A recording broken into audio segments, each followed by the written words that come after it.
Staffing समझो बेटा। Staffing जानते हैं, staffing is the third function of the management. मतलब कि staffing is the base of planning, जहां पर हम प्लानिंग करते हैं कि फ्यूचर के लिए, और प्लानिंग के अकॉर्डिंग हमको क्या करना पड़ता है, स्टाफिंग करना पड़ता है। स्टाफिंग के लिए जैसे बड़ी बड़ी ऑर्गेनाइजेशन में ना इसका एक अलग डिपार्टमेंट होता है जिसको ह्यूमन रिसोर्स डिपार्टमेंट कहते हैं। क्या कहते हैं? Human resource department. अब जैसे एक ऑर्गेनाइजेशन के लिए रिसोर्स में आप जानते हैं कि रिसोर्स में उसका फाइनेंशियल रिसोर्स होता है। तो फाइनेंशियल रिसोर्स क्या हुआ? फाइनेंशियल रिसोर्स क्या हुआ बताइए? फंड वगैरह। एक होता है फिजिकल रिसोर्स। फिजिकल रिसोर्स क्या हुआ? मशीन, इक्विपमेंट्स, फर्नीचर्स वगैरह। और एक होता है ह्यूमन रिसोर्स। ह्यूमन रिसोर्स क्या होता है? जो मैन पावर है।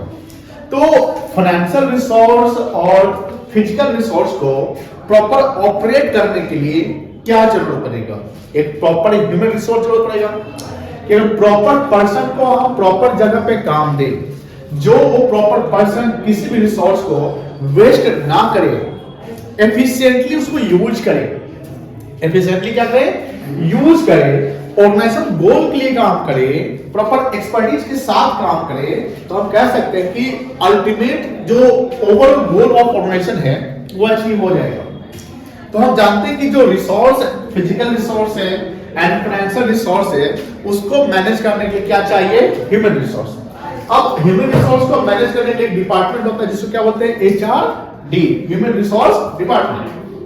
ह्यूमन रिसोर्स डिपार्टमेंट का काम होता है कि जो ह्यूमन रिसोर्स है उसका मैनेजमेंट करे, जिसको बोलते हैं HRM। क्या बोलते हैं? HRM, human resource management. यहां पर ह्यूमन रिसोर्स मैनेजमेंट का मतलब क्या हुआ? Recruitment of right person at the right place.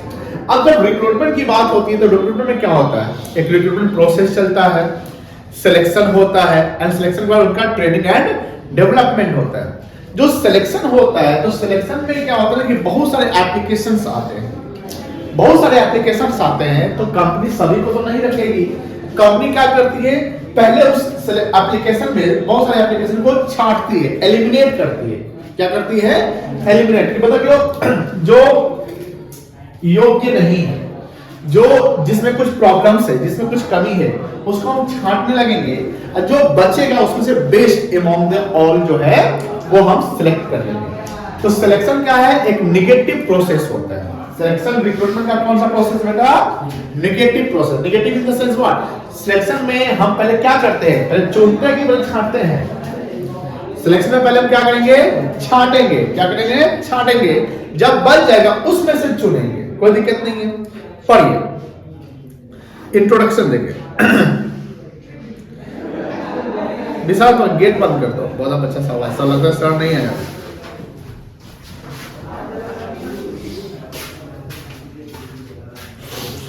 The success of any organization does not depend on physical or financial resources। मतलब किसी भी ऑर्गेनाइजेशन का सक्सेस होना उसके फिजिकल और फाइनेंशियल। मेन गेट बंद करना बेटा, वो मेन गेट, अपना गेट कोचिंग का सटा दो। बढ़िया, लॉक कर दिया क्या? लॉक है ना? किया, ठीक है। The success of any organization does not depend on physical and financial resources, but it depends upon the utilization। Utilization का मतलब क्या होता है?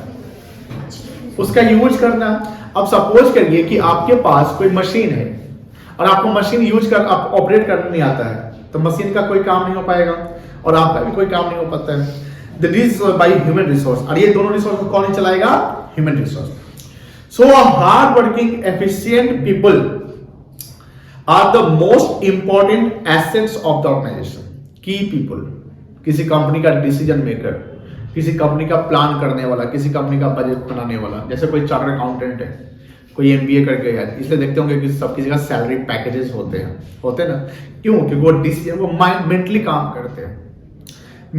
करते हैं, कंपनी को फायदा पहुंचता है। The key to success of any organization is right person at the right job position। Staffing function concerned with the bringing right and efficient people in the organization। Clear है? Meaning of staffing: after planning and organizing, the next function of manager is to perform staffing function। Planning पहला function है, उसके बाद क्या है? Staffing है, then organising है, then क्या है? स्टाफिंग। बेटा 5 फंक्शन का नाम बताइए। Planning, organizing, staffing, directing, controlling। Controlling. Mental exercise किस में होगा? बैठ जाइए। 2 staffing function manager feel the job created by the organizing function. अब स्टाफिंग फंक्शन का काम है कि जो ऑर्गेनाइजिंग होता है, इस ऑर्गेनाइजिंग में क्या, ऑर्गेनाइजिंग में प्रोसेस कितने हैं? ऑर्गेनाइजिंग कितने प्रोसेस है बताइए? Identification and division of work, Good. assignment of duties, departmentalization. Very good. Departmentalisation क्या, कितने स्ट्रक्चर है, कितने डिवीजन है? तो functional and Very good. organizational. Reporting relation. relations. Reporting relation देखते होंगे आप कि आप सुपीरियर सबऑर्डिनेट का रिलेशनशिप बनता है, तो कहीं ना कहीं हम किसको सुपीरियर बनाएं और किसको सबऑर्डिनेट बनाएं, ये किस पे डिपेंड करता है? स्टाफिंग पे, है ना। चलिए, staffing consist of man power planning, recruitment, selection, training, compensation. या कॉम्पनसेशन का मतलब क्या होगा? Bonus. नहीं, कॉम्पनसेशन का जो हम उसको पे कर रहे हैं। अब देखो सबसे पहले क्या होगा, देखो यहाँ पर एक जो लाइन लिखा हुआ है, ये एक सीक्वेंस है कि स्टार्टिंग में सबसे पहले क्या होगा, हम मैन पावर कितने चाहिए प्लानिंग करेंगे ना, किस डिपार्टमेंट के लिए चाहिए, कितना वर्कलोड है, कितना वर्कफोर्स है, उसके अकॉर्डिंग चाहिए। जब हम प्लान कर लेंगे फिर हम क्या करेंगे, रिक्रूटमेंट के कितने सोर्स है, रिक्रूटमेंट करने कितने सोर्स है? 2 सोर्स है। कौन कौन सा सोर्स है? इंटरनल और एक्सटर्नल। इंटरनल में 2 मेथड है, क्या क्या है? प्रमोशन हाँ, एंड ट्रांसफर। किसमें आपका सैलरी ज्यादा मिलेगा प्रमोशन। और किसमें सेम पोजीशन पे आप इधर से उधर होंगे? ट्रांसफर। तो ये इंटरनल सोर्स है। एक्सटर्नल कुछ एग्जांपल बताइए। कैंपस सिलेक्शन, हाँ, कैंपस, कैंपस और एडवर्टाइजमेंट, कैजुअल कॉलर्स वगैरह। अब जानते होंगे कि ये सब रिक्रूटमेंट प्रोसेस चलता है, तो रिक्रूटमेंट प्रोसेस कब चलेगा? पहले तो प्लान करके डिसाइड करेंगे कितना आपको मैन पावर चाहिए, तभी तो हम एडवर्टाइज करेंगे कि हाँ इतना ऐसे चाहिए। जब मैन पावर कर लेंगे उसके बाद हम क्या करेंगे, सिलेक्शन। सिलेक्शन में क्या है, सिलेक्शन कौन सा प्रोसेस है, पॉजिटिव की नेगेटिव? सिलेक्शन कौन सा प्रोसेस है, पॉजिटिव की नेगेटिव? अभी जस्ट बताया मैंने, नेगेटिव प्रोसेस है। कौन सा प्रोसेस है, नेगेटिव। सिलेक्शन में पहले हम क्या करेंगे, चुनेंगे कि छांटेंगे? पहले छांटेंगे कि जितना एप्लीकेशन है, जैसे आप एग्जाम लेते हैं तो एग्जाम में क्या करेंगे, पहले आप एक क्या बोलते हैं ना, प्रीलिम्स टेस्ट लेंगे, प्रीलिमिनरी, है ना, जिसमें आप फाइल वगैरह रिकॉर्ड वगैरह देखेंगे, फिर उसका रिटन टेस्ट लेंगे, फिर उसका आईक्यू लेवल चेक करेंगे। आईक्यू लेवल क्या होता है कि जब हम आपका एग्जाम, जैसे कभी भी आप लोग का एग्जाम होता है तो उसमें टाइम मेंशन रहता है ना। क्यों टाइम मेंशन रहता है? टाइम मेंशन इसलिए रहता है कि भैया आपका आईक्यू लेवल कितना ज्यादा है। जैसे एक क्वेश्चन हमने दिया आप में से आप लोग, ठीक है, और आप लोग सवाल बनाते तो क्या सभी लोग सेम टाइम पे सवाल खत्म कर लेंगे? तो ये देखा जाता है आईक्यू लेवल में, ये देखा जाता है कि ऑर्गेनाइजेशन को ये पता चल जाए किसका आईक्यू लेवल ज्यादा है, क्योंकि कौन एफिशिएंटली सवाल को या किसी चीज को जल्दी कंप्लीट करता है उसको पहले पकड़ेंगे। अब आप कोई सवाल को बना सकते हैं, ठीक है, लेकिन आप ज्यादा टाइम ले रहे तो फिर तो गड़बड़ हो गया ना, इफेक्टिव नहीं हुआ। तो यहां पर जो सिलेक्शन है एक नेगेटिव प्रोसेस है, जहां पर जितने भी एप्लीकेशंस आते हैं पहले हम छांटने का काम करते हैं। और ये ध्यान रखिएगा कि रिजेक्टेड कैंडिडेट्स जो है सिलेक्टेड कैंडिडेट से काफी ज्यादा होते हैं, मतलब एप्लीकेशन है। जैसे अब रेलवे की वैकेंसी निकलती है ना, बैंक की निकलती है, किसी भी जॉब की निकलती है, जो प्राइवेट सेक्टर हो या पब्लिक सेक्टर हो, तो बताइए कि एप्लीकेशंस ज्यादा होता है कि वैकेंसी ज्यादा होता है? मतलब कि नंबर ऑफ सीट्स एप्लीकेशन ज्यादा होते हैं। अब 1000 पोस्ट के लिए 1 लाख 10 लाख एप्लीकेशन जाता है, तो 10 लाख को रख सकते हैं हम, तो क्या करेंगे, एलिमिनेट करेंगे। जब हम सिलेक्शन कर लेते हैं तो उनका क्या करेंगे, ट्रेनिंग डेवलपमेंट करेंगे, उनका पर्सनालिटी डेवलपमेंट, ओरिएंटेशन करेंगे, उनको हम ये बताएंगे क्या कैसे क्या करना है। ट्रेनिंग कैसे देंगे, according to their job requirement. जब ट्रेनिंग हो जाएगा फिर कॉम्पनसेशन वगैरह देंगे, कॉन्ट्रैक्ट नोट बनेगा कि भाई आपका ये सैलरी वगैरह होगा, एंड ये सब फेयर रीजनेबल होना चाहिए अकॉर्डिंग टू योर वर्क, ठीक है। फिर promotion, and promotion in the sense क्या, जब आप काम कर रहे हैं सैलरी मिले तो समय पे आप जब काम को अच्छा करेंगे तो आपको क्या करेंगे, हम प्रमोट करेंगे। And maintenance of managerial personal, कोई दिक्कत नहीं। तो ये रिक्रूटमेंट का एक स्टाफिंग का एक फंक्शन है। तो ध्यान रखिएगा आप जब लिखेंगे स्टाफिंग का डेफिनेशन, तो ये जो वर्ड है इसको आप सीरियली लिखेंगे कि पहले प्लानिंग करेंगे, recruitment, selection, training, compensation, promotion and maintenance of managerial personal.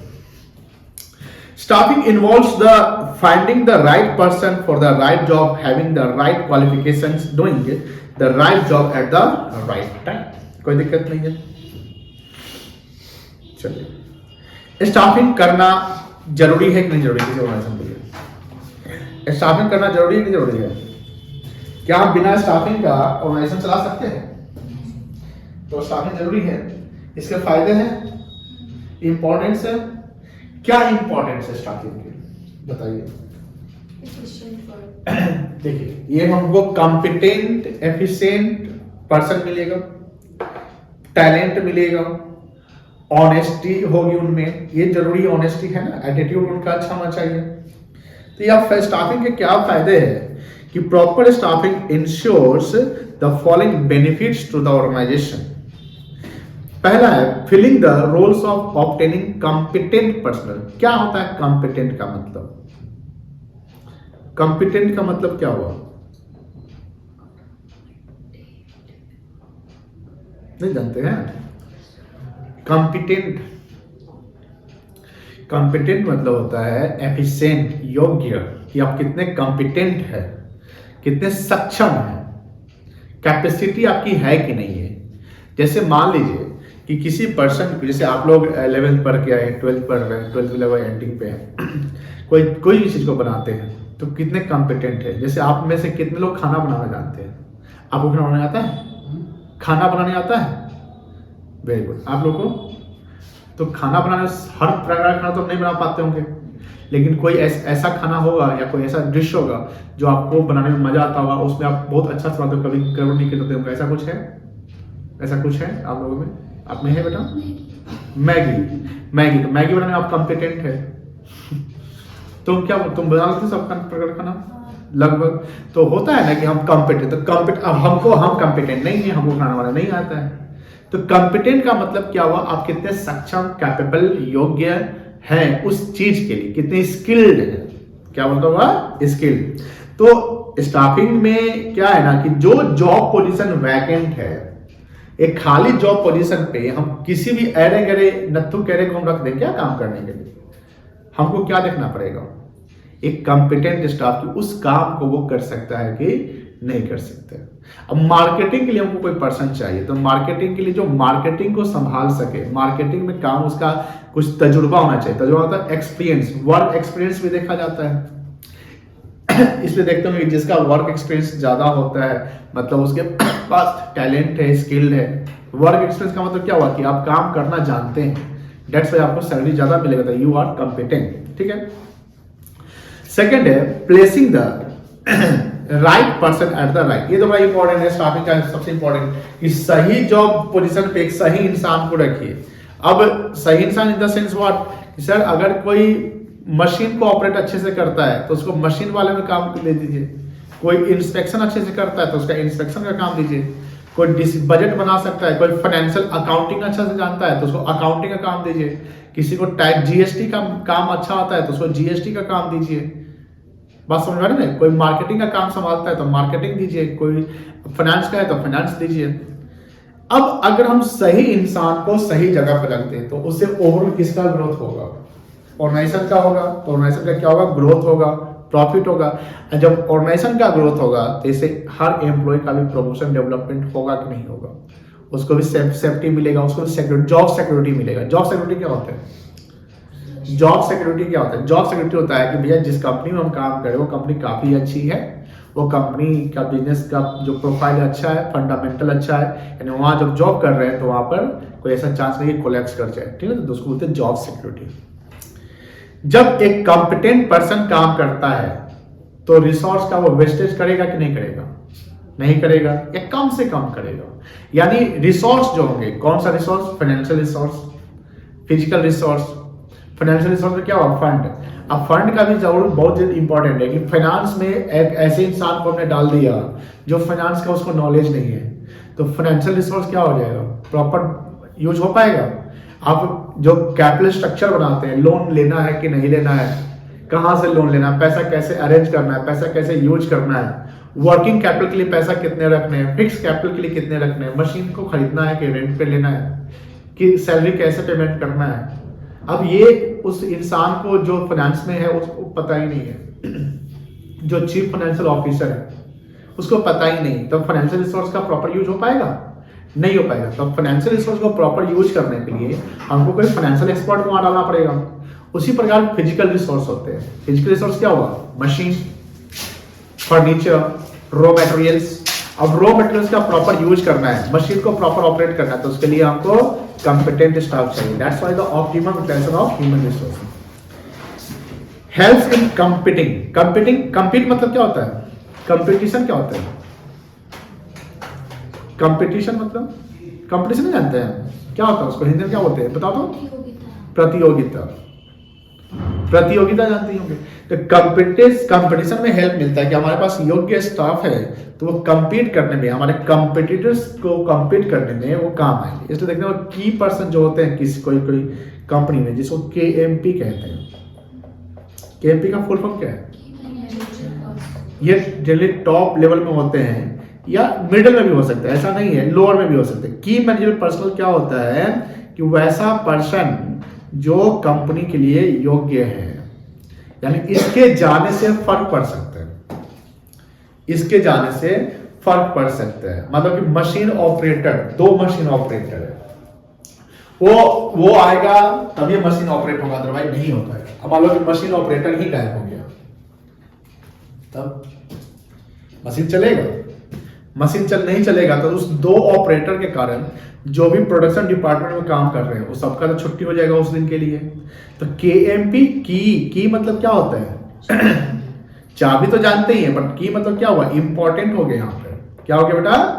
जैसे घर, जैसे कभी ऐसा फील हुआ जब आप आए, ऐसा तो कभी शायद नहीं हुआ होगा कि कोचिंग का मेन गेट बंद है, जो बिल्डिंग का मेन गेट, कभी ऐसा हुआ? क्योंकि आप लोग का टाइम थोड़ा सा बाद में रहता था। कभी कभी जैसे देखते होंगे, जैसे आप तो नहीं आए, ये कभी हुआ कि ये गेट बंद है, ये कोचिंग का गेट कभी हुआ? आई थिंक नहीं हुआ। लेकिन कहीं देखे होंगे कि जब कहीं जा रहे हैं, अब बिल्डिंग घर का चाबी किसी के पास है और आप घर के गेट पे हैं, तो आपको कितना परेशानी होता है। जैसे चाबी मिल गया तो बस सब कुछ खुल गया। तो की मतलब क्या हुआ? इंपॉर्टेंट, कि उस पर्सन के रहने से और न रहने से दोनों से फर्क पड़ जाएगा। उसके रहने से पॉजिटिव फर्क पड़ेगा और न रहने से निगेटिव फर्क पड़ेगा। न रहने से इसलिए देखिएगा, कभी कभी कंपनी में कोई स्टाफ, जैसे जो की मैनेजर पर्सनल है, अगर वो छोड़ना चाहता है तो उसको कंपनी मनाती है कि भाई तुम मत जाओ, हम तुमको सैलरी बढ़ा देते हैं। कोई जानता है कंपनी कि अगर ये चल जाएगा तो किसी दूसरे कंपनी, कोई कंपनी तो आराम से रख लेगा, और रख लेगा तो उसको फायदा हो जाएगा। इसलिए कंपनी ऐसे लोगों को सैलरी पैकेज जो है अच्छा देती है। नेक्स्ट,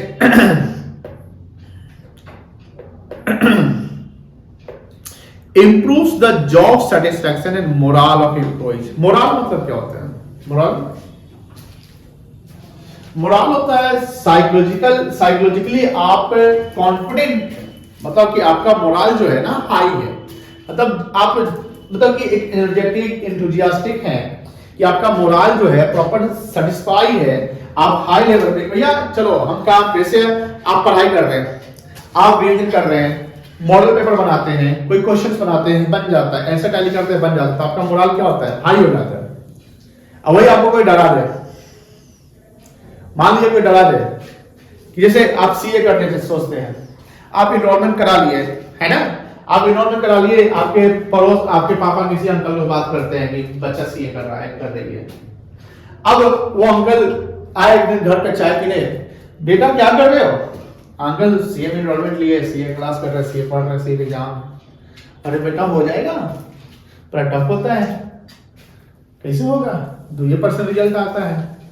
जिस दिन वो अगर अंकल बोल दिए तो आपका मूड क्या हो जाएगा? खराब हो जाएगा, मोरल डाउन हो जाएगा, क्योंकि आपको उस सीए का एक्सपीरियंस नहीं है, बट वो एक्सपीरियंस आप गेन धीरे धीरे कर रहे हो। एक सीए बन गया हुआ और एक सीए की लाइफ को शुरू कर रहा है, तो उस दोनों में क्या होगा? काफी अंतर होगा। वो जानता है कि यहां से यहां तक वो कैसे पहुंचा होगा, कैसे वो फेल हुआ होगा, कैसे वो पास हुआ होगा, कैसे वो अपने लाइफ को झेला होगा, ट्रेड किया होगा, और आप उस सबको लेने जाओगे, एक्सपीरियंस करने जाओगे।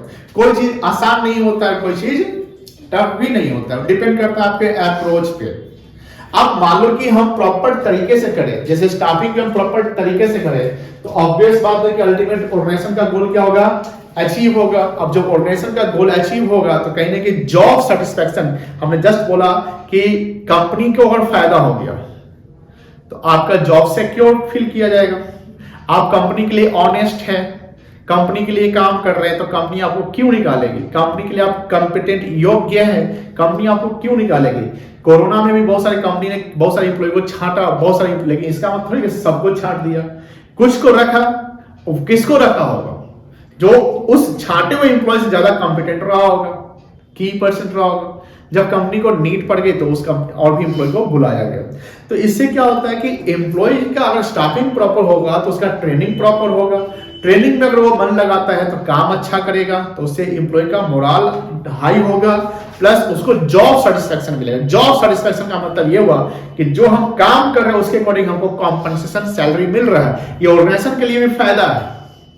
आप सपोज करिए कि आप काम कर रहे हैं लेकिन आप अपने काम से सेटिस्फाई नहीं है। क्यों नहीं सेटिस्फाई रहिएगा बताइए? क्योंकि आपको प्रॉपर सैलरी कॉम्पनसेशन नहीं मिल रहा है, आपका जो जो जो एक्स्ट्रा बोनस इंसेंटिव है वो नहीं मिल रहा है, कम मिल रहा है। That's why you are not satisfied with your job. कोई भी इंसान किसी भी काम से सेटिस्फाई उसी समय होगा जब उस काम के अकॉर्डिंग उसको सैलरी मिलेगा। एक माइंस में काम करने वाला मजदूर, आप देखते होंगे कि माइंस में, कोयला खदान में, कोई भी माइंस में कोई काम कर रहा है, लेकिन वो मजदूर काम करे, उसको प्रॉपर सैलरी मिल रहा होगा, जॉब सेटिस्फाई है। या कुछ लोग मजबूरी में काम करता है कि भैया हम नहीं करेंगे तो हम क्या करेंगे। अब वैसे इंसान जो हम अगर ये नहीं करेंगे तो क्या करेंगे, वो अनस्किल्ड अनट्रेंड नहीं है। अगर वो ट्रेंड स्किल्ड क्वालिफाइड हो जाएंगे तो वो काम क्यों करेंगे, दूसरा काम करेंगे। अगर मेंटली पढ़ लेंगे या कोई भी ऐसा कोर्स कर लेंगे जिसमें वो एक्सपर्ट हो जाएंगे तो वो काम नहीं करेंगे। तब ये क्या होता है कि स्टाफिंग से एम्प्लॉय का क्या होता है, जॉब सेटिस्फैक्शन होता है और मोरल हाई होता है। And key to effectiveness of other function, और जो दूसरे फंक्शंस होते हैं, यानी प्लानिंग, स्टाफिंग, राइजिंग जो बताया, मैंने डायरेक्टिंग बताया, कंट्रोलिंग बताया। कंट्रोलिंग में भी स्टाफिंग का रोल होता है कि अगर स्टाफ को हम कंट्रोल नहीं कर रहे हैं तो फिर तो प्रॉपर सब कुछ फेल हो जाएगा। These are the importance of staffing. सातों पॉइंट पढ़ लीजिए, याद कर लीजिए, एक मिनट में पूछेंगे। इस इंपॉर्टेंस ऑफ स्टाफिंग का पहला इंपॉर्टेंस क्या है कि कॉम्पिटेंट पर्सन को हम फिलअप करेंगे। किसको फिलअप करेंगे? कॉम्पिटेंट पर्सन को। राइट पर्सन को राइट जॉब प्लेस पर रखेंगे। तीसरा क्या है, एंटरप्राइज का ग्रोथ होगा, ह्यूमन रिसोर्स का ऑप्टिमम यूटिलाइजेशन होगा, कंपीट करने में हेल्प मिलेगा, जॉब सेटिस्फैक्शन और मोरल एम्प्लॉय का हाई होगा, और अदर फंक्शन के लिए वो इफेक्टिव होगा। कोई दिक्कत नहीं है। कितने पॉइंट हो गए? 7। बताइए क्या क्या है, अपने तरीके से बताइए। पहला क्या है, जो पोजीशन, जॉब पोजीशन उसको क्या करेंगे? फिलअप करेंगे। दूसरा, right person at the right job place. तीसरा, आप ऊपर नीचे भी कर सकते हैं, इंटरप्राइज का ग्रोथ होगा। चौथा, ह्यूमन रिसोर्स का ऑप्टिमम यूटिलाइजेशन होगा। पांचवा, कंपीट करने में मिलेगा हेल्प। छठा, job satisfaction, morale of employee improve होगा। सातवां, अदर फंक्शन के लिए इफेक्टिव होगा। कोई दिक्कत नहीं है। चलिए, HR, human staffing and HRM। HRM जानते हैं ना? ये देखिए, staffing, human resource management. Staffing में जैसे स्टाफिंग क्या है, एलिमेंट है रिक्रूटमेंट, सिलेक्शन और ट्रेनिंग का। स्टाफिंग क्या है? 3 चीज का कॉम्बिनेशन है। क्या क्या है? पहले रिक्रूटमेंट होगा। पहले क्या होगा? रिक्रूटमेंट होगा। रिक्रूटमेंट का हम एक प्रोसेस फॉलो करेंगे। दो सोर्स है, इंटरनल और एक्सटर्नल। हमको जैसा जरूरत पड़ेगा उसके अकॉर्डिंग चलेंगे, हमको जो मेथड अप्लाई करना पड़ेगा उसके लिए करेंगे। लेकिन रिक्रूटमेंट से पहले हम मैन वर्कलोड, वर्कफोर्स को चेक करेंगे, प्लानिंग करेंगे कितना मैन पावर जरूरत है। जब हम रिक्रूटमेंट प्रोसेस को निकल गए आगे तो हम स्टाफिंग करेंगे। स्टाफिंग में जितने भी एप्लीकेशन से पहले रिजेक्शन का काम करेंगे। क्या करेंगे? रिजेक्शन का। दैट्स व्हाई जो सिलेक्शन की बात करें, सिलेक्शन जो होगा वो क्या होगा? नेगेटिव प्रोसेस हो जाएगा। सिलेक्शन में क्या है? सिलेक्शन करने के लिए तो रिजेक्ट करने का काम करेंगे। जब सिलेक्शन से आगे बढ़ जाएंगे, जो बेस्ट अमंग ऑल सिलेक्ट हो गए हैं, फिर उसको आगे बढ़ाएंगे और उसका ट्रेनिंग एंड डेवलपमेंट करेंगे। But staffing is the part of HRM। Staffing is the part of HRM। HRM में हम जो हमारे मैन पावर है उसको हम कैसे मैनेज कर रहे हैं, कैसे उनसे काम करवा रहे हैं, कैसे उनको मोटिवेट कर रहे हैं। कैसे उनको हम गाइड असिस्ट कर रहे हैं, कैसे सुपरवाइज कर रहे हैं, यानी पूरे ह्यूमन रिसोर्स को मैनेज करना, पूरे ह्यूमन रिसोर्स को मैनेज करना ही क्या कहलाएगा, HRM।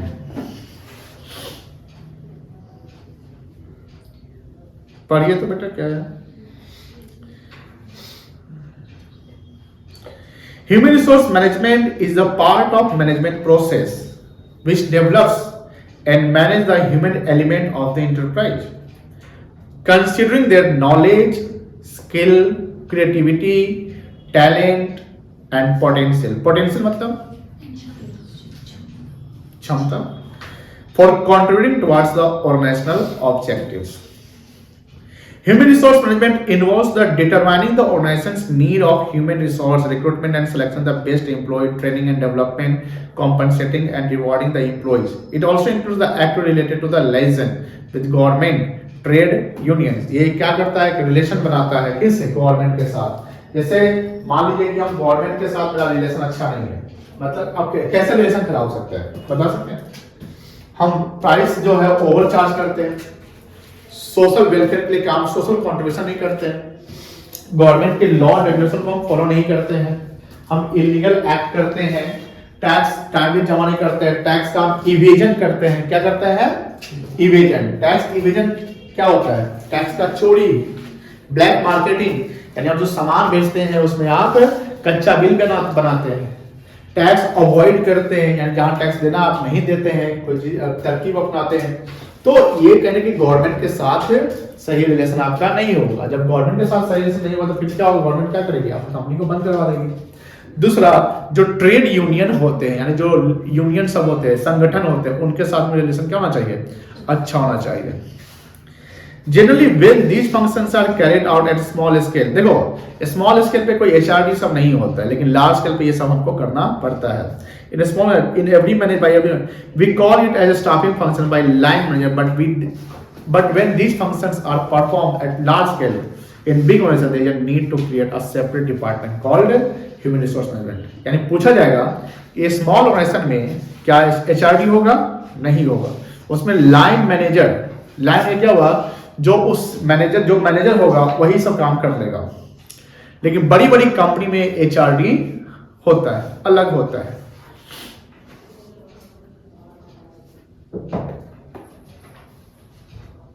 पढ़िए, the present day human resource management concept includes the following. देखिए ट्रेडिशनली HRM कुछ ऐसा चीज हुआ नहीं करता था, मतलब ह्यूमन को यानी मैन पावर को प्रॉपर ढंग से मैनेज करे, ये कॉन्सेप्ट नहीं हुआ करता था।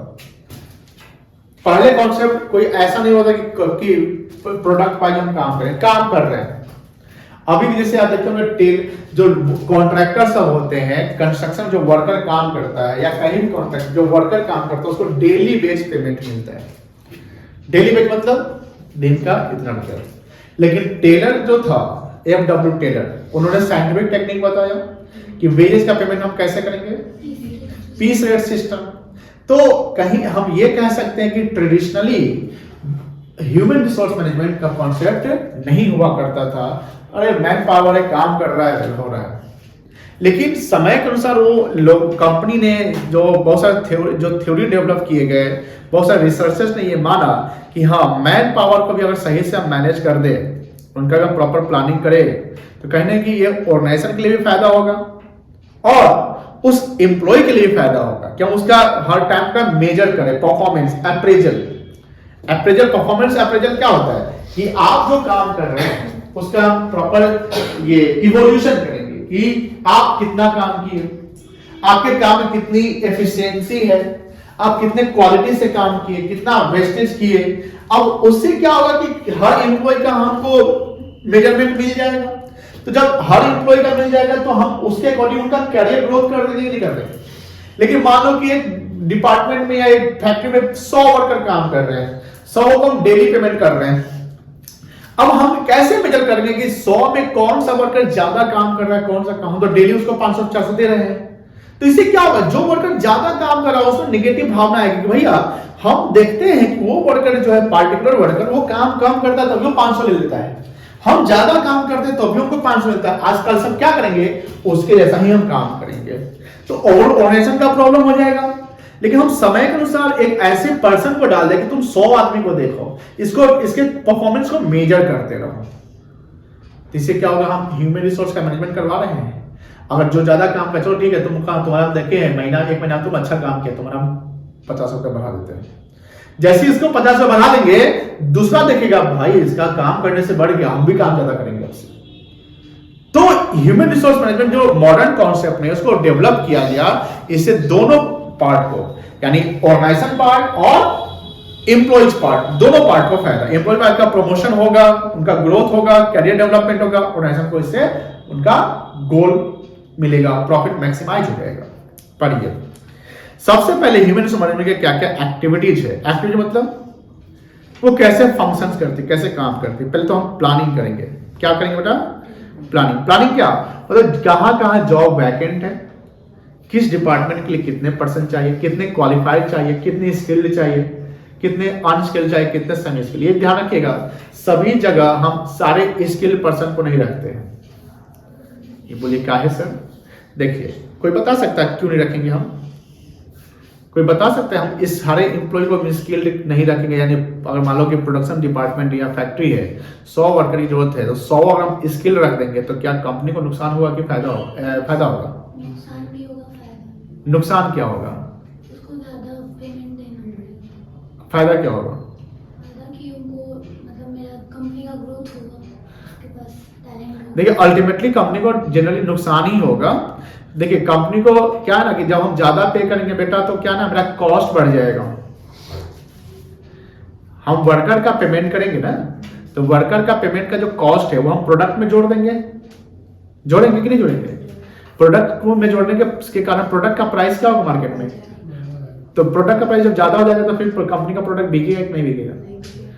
अब जैसे मान लो कि हमको वो ये जो फर्नीचर ये उठा के यहाँ से वहां करना है, हमको जो वहां पर सामान उठा के इधर डालना है, ये साफ करवाना है, पानी मंगवाना है, इसके लिए एम्प्लॉय की क्या जरूरत है? ईंट उठवाना है, गिट्टी उठवाना है, इसके लिए बस बता दो कि यहाँ से इतना ईंट उठाना है, ठीक है ना। तो वैसे जगह पर किसकी जरूरत पड़ेगी? अनस्किल्ड की। तो जो वर्कर है उनको 3 पार्ट में बांटा गया, स्किल्ड, सेमी स्किल्ड और अनस्किल्ड। ये सब प्लानिंग के अनुसार किया जाएगा कि कितना हमको स्किल्ड चाहिए, कितना अनस्किल्ड चाहिए, कितना सेमी स्किल्ड चाहिए। हर जगह एकदम 100% स्किल्ड वर्कर को रखना भी कॉस्टली होगा। हाँ, जब आप मिडिल में जाते हैं, टॉप में जाते हैं, तो टॉप में हमेशा आपका स्किल्ड होना चाहिए, ठीक है। चलिए, तो पहला आप क्या करेंगे, ह्यूमन रिसोर्स प्लानिंग करेंगे। सेकेंड क्या करेंगे, हम उसका एम्प्लॉइंग करेंगे, पीपल को रखने का काम करेंगे, जिसमें रिक्रूटमेंट करेंगे, सिलेक्शन करेंगे, फिर उनका ट्रेनिंग डेवलपमेंट करेंगे, फिर उनका कैरियर ग्रोथ हो सकता है। ट्रेनिंग एंड डेवलपमेंट से एम्प्लॉय का कैरियर ग्रोथ होगा कि नहीं होगा? कैसे ग्रोथ होगा? क्योंकि ट्रेंड है, काम सीख चुका है, स्पेशलाइज हो गया है ना। चौथा क्या है, हम उसका ये बात देखिए, परफॉर्मेंस अप्रेजल करेंगे। परफॉर्मेंस अप्रेजल यही हुआ कि हर एम्प्लॉय का हम प्रॉपर तरीके से उसका काम चेक करेंगे, कौन कितना कैसे काम कर रहा है। फिर उसको अगर कोई एम्प्लॉय को जरूरत है मोटिवेशन की, मान लो, तो मोटिवेट करेंगे। मोटिवेट कैसे करेंगे हम? एक होता है फाइनेंशियल वे और एक होता है नॉन फाइनेंशियल वे। फाइनेंशियल वे हुआ कि आप प्रॉपर समय पर सैलरी दे रहे हैं, ये भी तो मोटिवेशन है। बोनस दे रहे हैं, ये भी तो मोटिवेशन है। और नॉन फाइनेंशियल वे क्या है, उससे आप प्यार से बात कर रहे हैं, सम्मान दे रहे हैं, सबके लिए सेम लॉ है, आप बायस नहीं है, अनबायस्ड है, सबके लिए आप सेम जजमेंट रूल्स रेगुलेशन लगाए हुए हैं। तो ये क्या हुआ, नॉन फाइनेंशियल। आप उसको इज्जत दे रहे हैं, छुट्टी दे रहे हैं। आप किसी को खूब छुट्टी दे रहे हैं, किसी को छुट्टी नहीं दे रहे हैं, तो मोटिवेटेड होगा जो छुट्टी नहीं ले रहा है, चीज को छुट्टी नहीं मिल रहा है। तो हाँ, ये भी होता है कि छुट्टी जैसे अलाउ किया जाता है। अब उस छुट्टी में कोई वर्कर काम करता है तो उसको हम लीव इनकैशमेंट देते हैं। लीव इनकैशमेंट मतलब कि एक्स्ट्रा पेमेंट करना पड़ता है कि भैया छुट्टी वाले पीरियड में आपने काम किया, इसलिए हम उनको पैसा देंगे, क्योंकि आपने छुट्टी को यूज किया, छुट्टी बना के नहीं, काम करके, ठीक है। फिर हम कॉम्पनसेशन देंगे। कॉम्पनसेशन तो वही सैलरी वगैरह, पेमेंट वगैरह। उसको सोशल सिक्योरिटी देंगे। सोशल सिक्योरिटी क्या होगा? सोशल सिक्योरिटी होता है कि जब एम्प्लॉय रिटायर कर जाए उसके बाद उसको क्या सहारा होगा? पेंशन, प्रोविडेंट फंड, पीएफ सुने हैं? पीएफ होता है एक प्रोविडेंट, पब्लिक प्रोविडेंट फंड होता है जो कोई भी खुला सकता है, चाहे कंपनी में काम जॉब कर रहा है या नहीं कर रहा है। एक होता है ईपीएफ होता है एम्प्लॉयज प्रोविडेंट फंड, इन लोगों को कंपनी क्या देगी, ईपीएफ एम्प्लॉय प्रोविडेंट फंड, कोई दिक्कत नहीं। फिर आप टाइम पे उसका क्या करेंगे, रिव्यू करेंगे, अंकेक्षण करेंगे, चेक करेंगे, ऑडिट करेंगे। स्टाफिंग का प्रोसेस देखिए स्टाफिंग के प्रोसेस में सबसे पहले हम क्या करेंगे, एस्टिमेशन करेंगे किसका, इसमें दो चीज देखना पड़ेगा, वर्कलोड और वर्कफोर्स। क्या देखना पड़ेगा, वर्कलोड एंड कितना वर्क का लोड है, कितना वर्कफोर्स है। वर्कफोर्स में हमेशा देखना एक चीज ये देखा जाता है जहां कहां ओवर बर्डन है और कहां अंडर बर्डन है। ओवर बर्डन का मतलब क्या हुआ, ज्यादा काम का लोड। अंडर बर्डन मतलब क्या हुआ, कम काम का लोड। तो अंडर बर्डन कम काम का लोड में सरप्लस एम्प्लॉय होंगे, ओवर बर्डन में ज्यादा काम का लोड तो कम एम्प्लॉय होंगे। तो हमको क्या करना पड़ेगा, जहां सरप्लस एम्प्लॉय है वहां से उसको उठा के कहां डालना पड़ेगा, जहां डेफिशिएंट एम्प्लॉय। डेफिशिएंट मतलब क्या है, जैसे मान लो कहीं डिपार्टमेंट में 40 एम्प्लॉय की जरूरत है, वहां 30 ही काम कर पा रहे हैं, 10 की जरूरत पड़ेगी। तो हमको कुछ ऐसे जगह से 10 को लाना पड़ेगा जहां पर सरप्लस है। सरप्लस इन द सेंस कि वहां पर ज्यादा एम्प्लॉय काम करे, उतने उसकी आवश्यकता नहीं है। तो सबसे पहले रिक्रूटमेंट का जो प्रोसेस लगा है, स्टाफिंग प्रोसेस होगा। सबसे पहले हम क्या करेंगे, जैसे आपने शुरुआत में देखा कि हमको कितना जरूरत है उसका एस्टिमेशन कर लेंगे। क्या करें बेटा, एस्टिमेशन करेंगे कि हाँ हमको इतना जरूरत है इस जॉब के लिए, यहाँ के लिए, मार्केटिंग के लिए, सेल्स के लिए, फाइनेंस के लिए, कितना स्किल चाहिए, कितना सेमी स्किल, कितना अनस्किल। जब हमको नीड जब हमने बजट बना लिया, हमने अपना जरूरत देख लिया, उसके बाद हम क्या करेंगे क्या करेंगे, रिक्रूटमेंट प्रोसेस चलाएंगे। अब रिक्रूटमेंट में आप जानते हैं बेटा, बात नहीं करिएगा, रिक्रूटमेंट में जैसे आपने बात देखा कि एक इंटरनल, अगर आपको क्विक रिक्रूटमेंट करना है, क्या करना है, क्विक, तो कौन सा सोर्स अप्लाई करेंगे, इंटरनल। जल्दी से हमको एम्प्लॉय को करना है इंटरनल, हमको ट्रेनिंग की जरूरत नहीं है, अभी वही एम्प्लॉय को काम करो, तो इंटरनल हो गया। इंटरनल में दो मेथड है, क्या क्या है बेटा, transfer and promotion. Same job position पे कौन सा मेथड कहलाए अप्लाई होगा, ट्रांसफर। प्रमोशन में क्या होता है कि आप अपने हायर लेवल पे जाते, सॉरी प्रमोशन में क्या होता है, अपने आप हायर लेवल पे जाते हैं। अब किसमें आपको पे स्केल ज्यादा मिलेगा, प्रमोशन में कि ट्रांसफर में, प्रमोशन में मिलेगा। तो ये क्विक होता है, इकोनॉमिकल भी होता है, जल्दी हो जाता है, आपको एक्सपीरियंस एम्प्लॉय मिलता है। इसमें आपको उसको समझाने की जरूरत नहीं है, गेट टुगेदर कराने की जरूरत नहीं है। लेकिन इसके कुछ नुकसान भी है। क्या नुकसान है, फ्रेश टैलेंट नहीं मिल पाएगा, और हाँ मतलब एनर्जेटिक नहीं रहेगा। प्लस दूसरा कि उसको भी पता है भैया हम ही है, जिसका कि हमको पेमेंट ज्यादा करना पड़ेगा। एक नया एम्प्लॉय को हम पेमेंट कम पे भी रख सकते हैं, लेकिन पुराने एम्प्लॉय को तो हमको उसके अकॉर्डिंग पेमेंट करना पड़ेगा। तो ये प्रॉब्लम है। एक्सटर्नल सोर्स बहुत सारा है, जैसे एडवर्टीजमेंट है, कैंपस प्लेसमेंट है, कैजुअल कॉलर्स है, कोई जॉब एजेंसी होती है उसके थ्रू आप कराते हैं, वेबसाइट के थ्रू कराते हैं, टेलीविजन के थ्रू कराते हैं, एडवर्टाइज कराते हैं, सोशल मीडिया हो गया आजकल, पेपर वगैरह, वहां से। लेकिन एक्सटर्नल के क्या ना, एक खर्चीला होता है, टाइम कंज्यूमिंग होता है, ये इसके नुकसान है। दूसरा कि लेंदी प्रोसेस होता है, क्योंकि इसमें प्रॉपर वे में चलना पड़ता है। कुछ सेक्टर से, डिफेंस सेक्टर्स में आपका प्रॉपर मेडिकल टेस्ट भी होता है आपको। अब कहीं भी कैंडिडेट अगर लैग कर गया, लैग मतलब कोई कमी, तो उसका क्या होगा, रिजेक्शन होगा कि सिलेक्शन होगा, रिजेक्शन होगा। तो एक फ्लो चार्ट फॉलो करना पड़ता है। लेकिन इसके फायदे कि इसमें एक्सटर्नल का फायदा क्या है कि फ्रेश टैलेंट मिलेगा, उसके अंदर में कंपटीशन की भावना होगी, उसके अंदर में एक डर रहेगा कि भैया हम अगर ईमानदारी से काम नहीं करेंगे तो हमको निकाल दिया जा सकता है। पुराने एम्प्लॉय में ये चांस रहेगा कि फ्रॉड कर सकता है, नए एम्प्लॉय में जनरली चांस नहीं रहता है। फ्रॉड कौन करता है, पुराना कि नया? नया, पुराना जनरली करता है, सभी नहीं करता है, ऐसा होता है। अब जब रिक्रूटमेंट कर लेंगे उसके बाद हम क्या करेंगे, सिलेक्शन। सिलेक्शन कौन सा प्रोसेस है, नेगेटिव प्रोसेस है। देखिए, it was choosing the most suitable candidate to fill the vacant job position. The selection is done through the process which involves the test interview. Test में preliminary test होता है, IQ test होता है, retain वही intelligence test होता है, आपका written test होता है, बहुत सारे टेस्ट होते हैं जो जरूरत है। अब वो जरूरत कैसे बनेगा, नीड के अकॉर्डिंगली। आपका जब ये हो जाएगा तो इंटरव्यू लिया जाएगा। इंटरव्यू में आपसे पूछा जाता है कि हम आपको अगर जॉब में रखते हैं तो इससे ऑर्गेनाइजेशन को क्या फायदा होगा।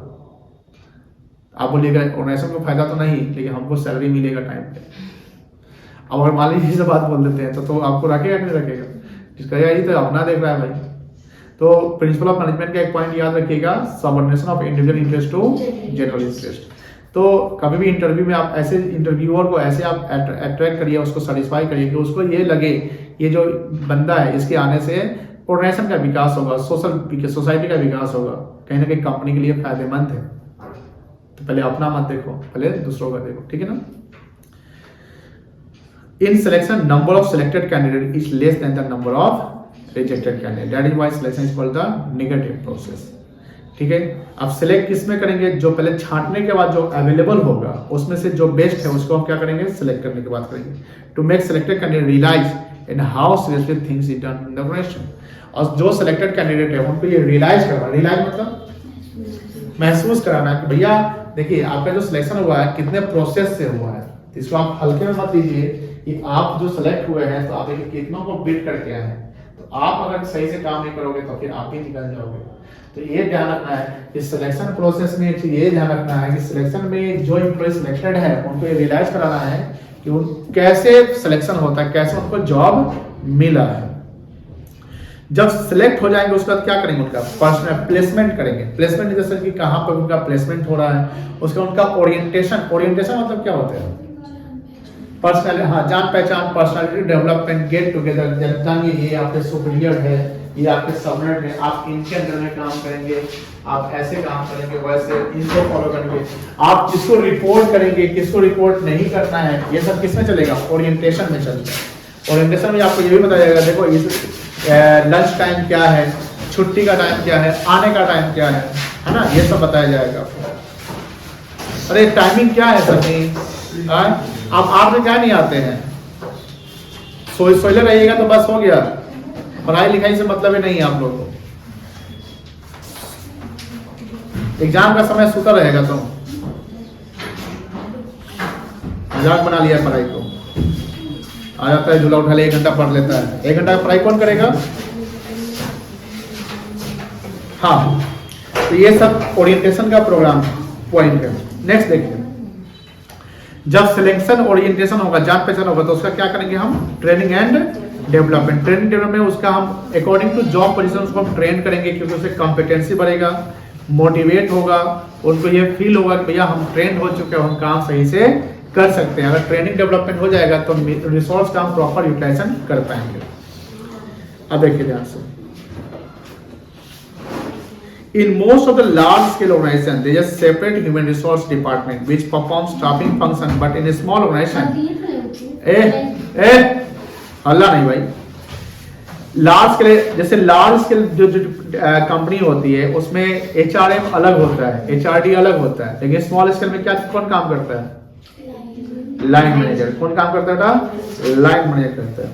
अब मान लो कि इसके अलावा क्या है, परफॉर्मेंस अप्रेजल, मतलब कि जो मैनेजर या आपके सुपीरियर होंगे वो आपका परफॉर्मेंस क्या करेंगे, इवेलुएट करेंगे, चेक करेंगे, एनालिसिस करेंगे, आप कितने काम कर रहे हैं, कितना फायदा हो रहा है, कितना फायदा नहीं हो रहा है। तो इसके आपका परफॉर्मेंस अप्रेजल होगा।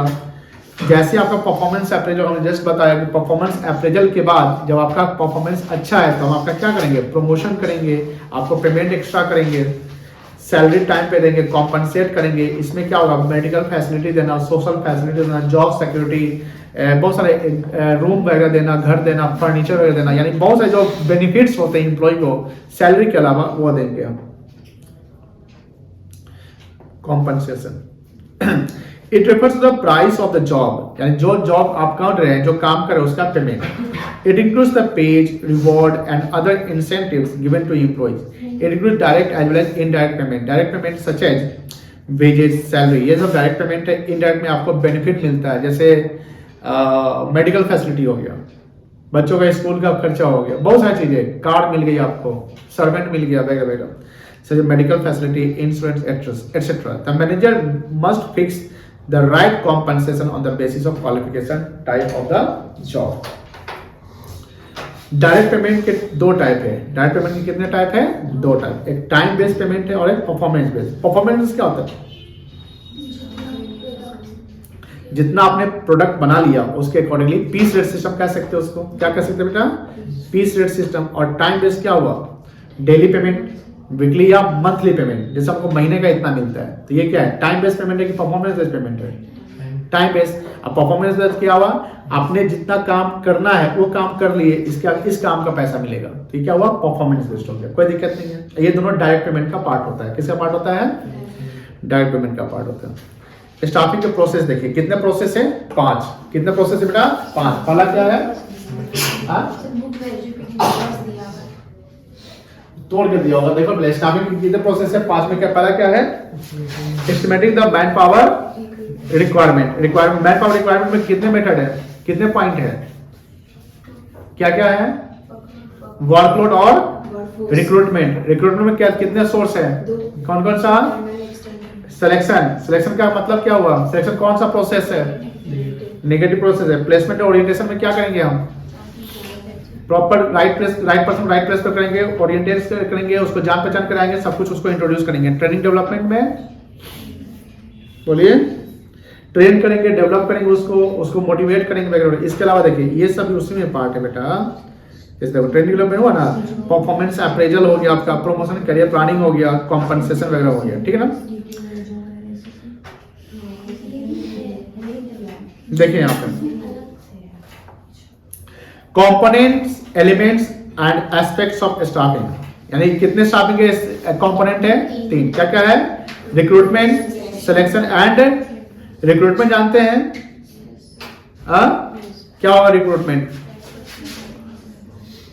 रिक्रूटमेंट के 2 सोर्स क्या क्या था, इंटरनल और इंटरनल में क्या क्या आएगा, चलिए इंटरनल के फायदे देखिए, ये इकोनॉमिकल होगा, क्या होगा, एग्जिस्टिंग एम्प्लॉय को क्या मिलेगा, मोटिवेशन मिलेगा, हमको ट्रेनिंग पे पैसा खर्च करना पड़ेगा कम या ज्यादा, कम खर्च करना पड़ेगा, एम्प्लॉय ऑलरेडी दूसरे एम्प्लॉय के साथ क्या रहेगा, फैमिलियर रहेगा, तो ओरिएंटेशन कराने की जरूरत नहीं है, और परफॉर्मेंस एम्प्लॉय का टाइम के अनुसार क्या होगा, इंप्रूव करेगा, ठीक है।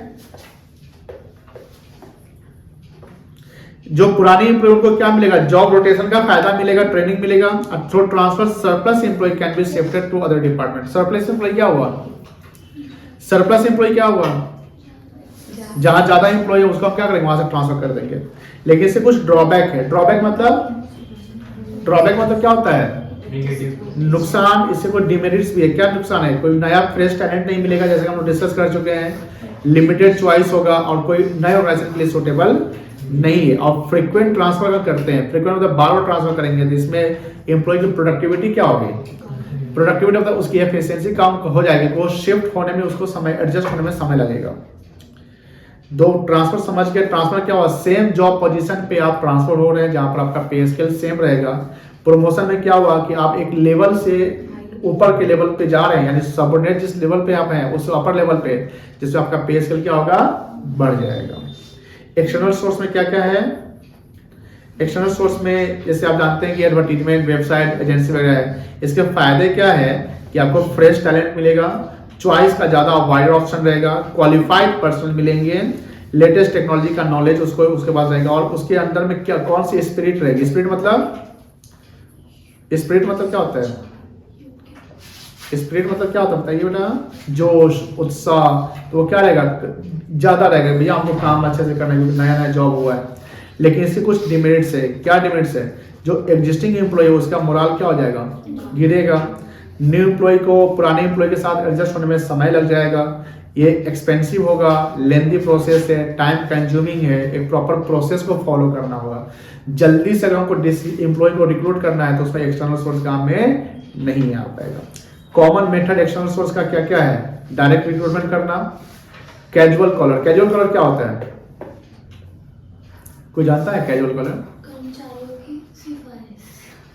कर्मचारियों की सिफारिश। और कोई बोल सकता है? मतलब जो पहले से एम्प्लॉय होते हैं तो वो बोलते हैं कि मेरे जान पहचान की कोई है तो उनको, वो तो रेफरेंस हो गया। जो लास्ट टाइम जो कॉल करके ये रिक्रूटमेंट होता है, जो कॉल करके रिक्रूटमेंट करवाता है। नहीं ठीक है, वेटिंग लिस्ट आप बोलिए। सर जो पिछले साल अप्लाई किए थे बट उनका सिलेक्शन नहीं हो पाया था, तो गुड, ये वेरी जरूरी है। गुड। तो कैजुअल कॉलर्स हो गया कि जो एप्लीकेशन आए हुए, मान लो कि इसने सिलेक्शन किया, तो सिलेक्शन नेगेटिव प्रोसेस है। पहले तो रिजेक्ट कर दिए सभी कैंडिडेट को, अब मान लो सब कैंडिडेट को रिजेक्ट करने के बाद 50 एप्लीकेशन बेस्ट बच रहा है। अब बेस्ट में हम 50 में हमको 30 को रिक्रूट कर देना है, तो 30 कर दो, 20 क्या है पेंडिंग में चल रख दिए। तो उनको हम क्या बोलेंगे कि देखिए इस बार आपका नहीं हो पाया है क्योंकि आपका इंटरव्यू में थोड़ा सा आपसे ज़्यादा इनका सही गया, तो इनको रख लिए गए, पूरा जो सीट है पूरा फुल हो गया है। अब 20 जो आप लोग हैं, आप लोग मतलब ये सब मेल के थ्रू जाएगा, ठीक है ना, मेल या जो भी आप अगर पर्सनली जाते हो तो बोल दिया जाएगा कि आप लोगों को अगर वैकेंसी निकलेगा तो आप लोगों को कॉल कर दिया जाएगा। अब वैकेंसी निकला मान लो, फिर आगे रिक्वायरमेंट पड़ गई सपोज करिए, तो पेंडिंग एप्लीकेशंस जो भी थे, जो भी फाइल में रखे होते पिछले साल या उससे पिछले पहले के जो भी है, तो उनको क्या करेंगे, कॉल करेंगे कि आपके लिए एक सीट खाली है। अब सपोज करिए उसका जॉब ऑलरेडी हो गया है, तो बोलेगा ठीक है मैम, तो सर ये हमारा जॉब तो हो गया, हम नहीं आ पाएंगे, तो चलिए वहाँ क्रॉस कर दीजिए कि जॉब तो ये खत्म हो गया। फिर दूसरे को कॉल लगाइए, हो सकता है कि वो अभी भी पड़ा हुआ होगा, तो direct call the casual callers, कोई दिक्कत नहीं है। चलिए एडवर्टीजमेंट आप जानते हैं कि आप एडवर्टाइज करते हैं सोशल मीडिया के थ्रू, न्यूज़पेपर के थ्रू। आप जैसे आप सरकारी जॉब का फॉर्म सब आते रहता है, देखते होंगे आप, अभी तो नहीं देखते होंगे क्योंकि आप 12th में ही हैं। एम्प्लॉयमेंट एक्सचेंज जानते होंगे, जो एजेंसी सब होती है जो एक्सचेंज का काम, मतलब कि जिसके थ्रू हम क्या है ना, जैसे एम्प्लॉयमेंट एक्सचेंज में सभी लोग क्या होता है कि अपना एक रजिस्ट्रेशन करवाते हैं हर पर, जैसे आप 12th पास हो जाते हैं, ग्रेजुएशन कर लेते हैं, आप एम्प्लॉयमेंट में अपना बायोडाटा सब कुछ जो अपना डाल दिए, तो वहाँ एजेंसी के पास चला गया सब कुछ। अब किसी कंपनी को चाहिए तो एम्प्लॉयमेंट एक्सचेंज से क्या करेगा, उतना पर्सन को कॉल करके बुलाएगा, तो उसको बोलते हैं एम्प्लॉयमेंट एक्सचेंज। जो इंटरमीडिएट यानी कंपनी यानी एम्प्लॉयर और एम्प्लॉय के बीच में एम्प्लॉयमेंट एक्सचेंज एक इंटरमीडिएट है जो ये रोल प्ले कर रहा है, ठीक है।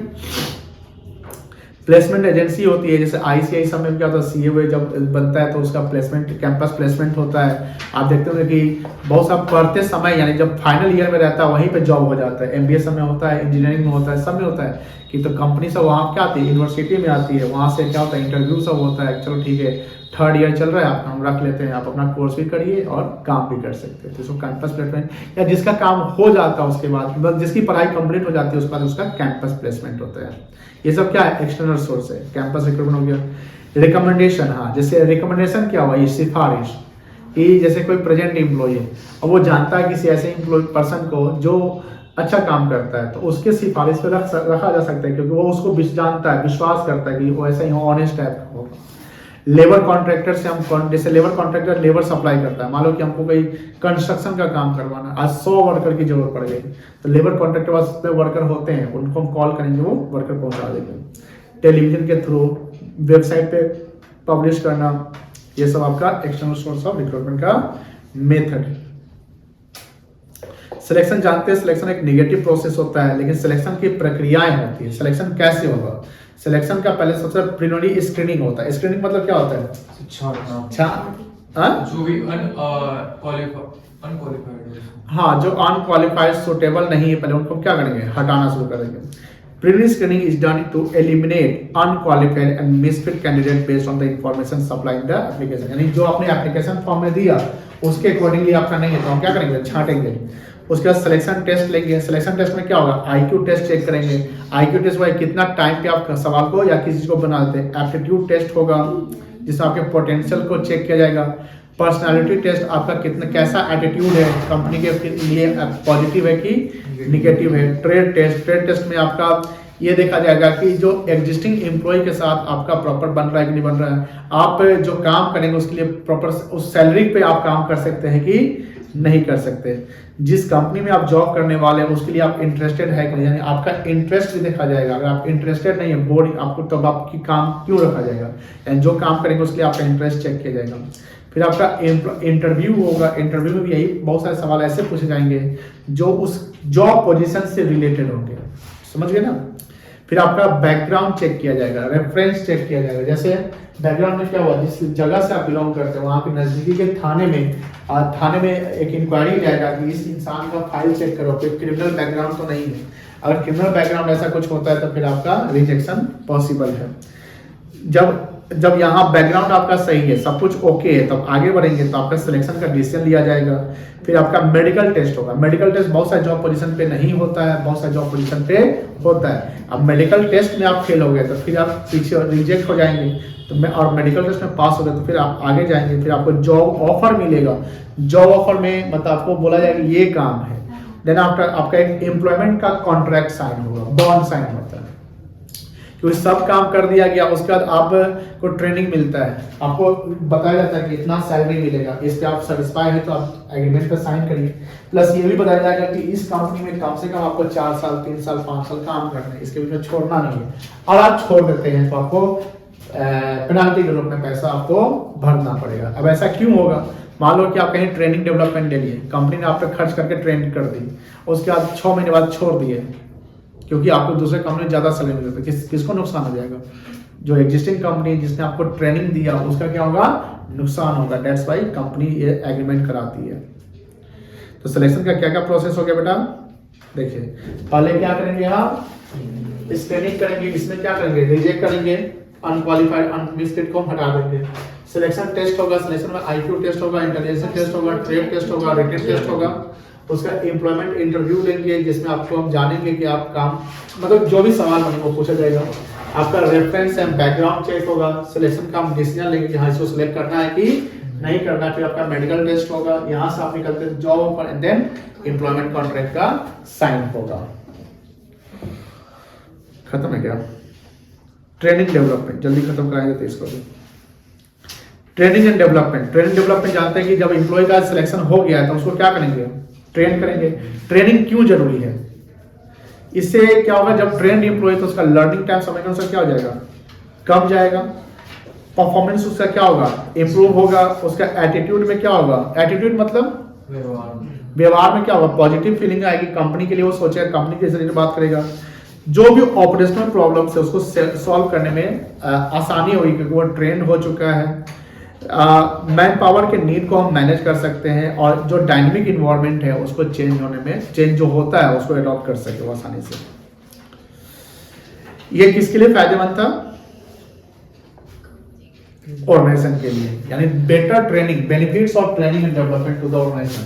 ऑर्गेनाइजेशन के लिए क्या फायदेमंद है? तो ऑर्गेनाइजेशन को यही फायदेमंद है कि सर लर्निंग टाइम कम जाएगा, परफॉर्मेंस इंप्रूव करेगा, जो ऑपरेशनल प्रॉब्लम्स को सॉल्व करने में हेल्प मिलेगा, ठीक है ना। एटीट्यूड का फॉर्मेशन होगा, मैन पावर की नीड को हम मैनेज कर सकते हैं और एडॉप्टिव इन्वायरमेंट को हम, चेंजिंग इन्वायरमेंट को हम क्या कर सकते हैं? अडॉप्ट कर सकते हैं। Benefits to employ. एम्प्लॉय को क्या बेनिफिट सकता है? उसका कैरियर डेवलपमेंट होगा, ज्यादा प्रमोशन होगा तो अर्निंग ज्यादा कर सकते हैं, मोरल एम्प्लॉय का बूस्ट होगा एंड जो गलती की चांसेस क्या हो जाएगी? कम जाएगी।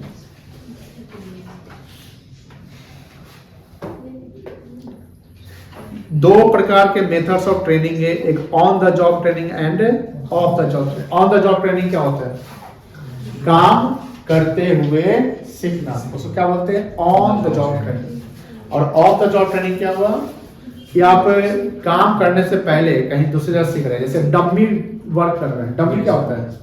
डुप्लीकेट। हाँ, डुप्लीकेट पे जैसे आप बहुत महंगा चीज आता है बट उसमें नहीं सिखाया जा सकता, ये खराब हो जाता है। जैसे पायलट का जो ट्रेनिंग करवाता है डमी पे कराता है, तो वो क्या हुआ? ऑफ द जॉब ट्रेनिंग हुआ। कोई दिक्कत नहीं ना है।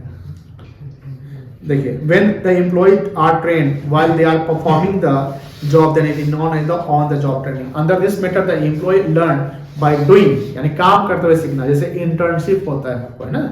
This method is suitable only for technical job and advantage of this method is employee can learn the practical problems while working the job. यानी काम करते हुए सीखना तो ऑर्गेनाइजेशन को भी फायदा हो रहा है। The biggest disadvantage of on the job training that the results in wastage of resources. यानी ऑन द जॉब ट्रेनिंग का सबसे बड़ा नुकसान क्या है? रिसोर्स का वेस्टेज ज्यादा होगा। Whenever employees are dealing with the expensive and sophisticated, देखो एक्सपेंसिव और सोफिस्टिकेटेड मशीनरी पे काम करना है तो ऑन द जॉब ट्रेनिंग सही है कि ऑफ द जॉब ट्रेनिंग सही है? ऑफ द जॉब ट्रेनिंग सही है, बिकॉज सोफिस्टिकेटेड मशीन है, हम इनएक्सपीरियंस एम्प्लॉय को ट्रेनिंग उसी पे दे रहे हैं तो मशीन खराब होने का खतरा ज्यादा है। Then on the job training can be avoided. Off the job training suitable किसके लिए? वही सॉफ्टवेयर जो एक्सपेंसिव चीज है उसके लिए सुटेबल है, जैसे फाइटर जेट उड़ाना है, प्लेन उड़ाना है, उसके लिए ऑफ द जॉब ट्रेनिंग सही है। Off the job training means the training the employee by taking them away from their job position, यानी जो काम आप प्रैक्टिकल कर रहे हैं, यानी जहां काम हो रहा है वहां से अलग आपको डम्मी काम कराया जाएगा या सेमिनार्स में अटेंड किया जाएगा। Means employee are given break from the job and sent for training. This method of training is more suitable for managerial job position as conference seminars held by trained manager. कोई दिक्कत नहीं है। Common methods of on the job training. देखिए on the job training के convent क्या है? Apprenticeship programme. Apprenticeship programme क्या होता है?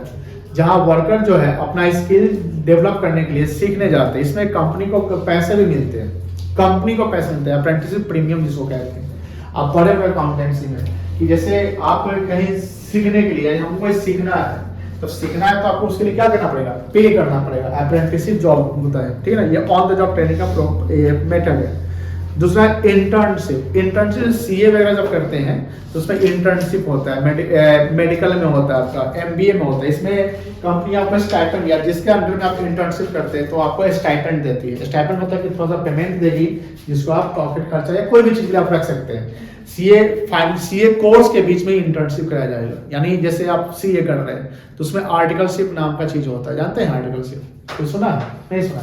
आर्टिकलशिप होता है, पहले 3.5 साल का होता था, अब 3 साल का होता है, लेकिन इस जो 2024 मई से जो है वो 2.5 साल, आई थिंक 2.5 साल के 2 साल का शायद है, 2 साल का होगा।